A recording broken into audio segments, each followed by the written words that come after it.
We initially tried to go up the stairs, get around, found the floor was burnt out, that we couldn't access it that way. They put up ladders, broke bars off the window. There was tremendous heat, smoke, no visibility at all. He was right inside the window on the floor. We actually had to walk on him to get in and try to do a rescue. I had leaned over on my belly and reached down, but like I say, we had those flex hoses, and when I did, I laid on the hose so it sucked all my air out. He was tangled up in shelving on one side. There was file cabinets on the other. You go through an hour bottle in 15-20 minutes because you're exerting yourself that much time to get people out. They started putting water, blowing a line over our heads because fire was coming across our heads. Yeah, it was warm. And when you're in that kind of heat and you can't see, it's a whole different scenario, I tell you. Hopefully nobody has to go through that.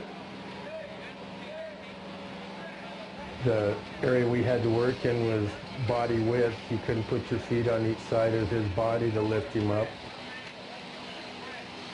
I presume Mark probably weighed 190, somewhere in that vicinity, 190, 200 with his bunking gear. He's up about 260, plus all the water getting on and saturating all his bunking gear.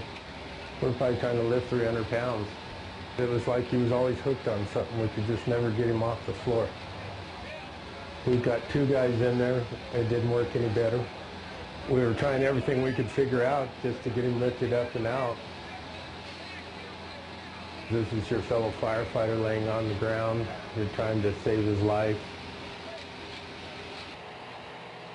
It wasn't just a simple matter of picking up this downed firefighter, lifting him up, and putting him out the window that you would think. It looked like it would be that easy. And of course there was, you know, certainly the human tunnel vision that you get that, hey, he's right here.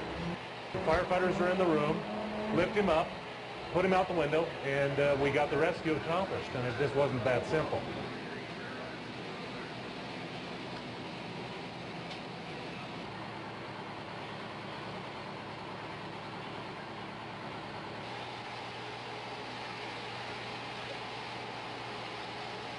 In that particular situation in the building where he was trapped was really a confined space, and obviously hindsight's 20/20. And the Denver drill was developed in response to that confined space area, and the fact that they had to come up with a better plan to get that firefighter up and out of a confined space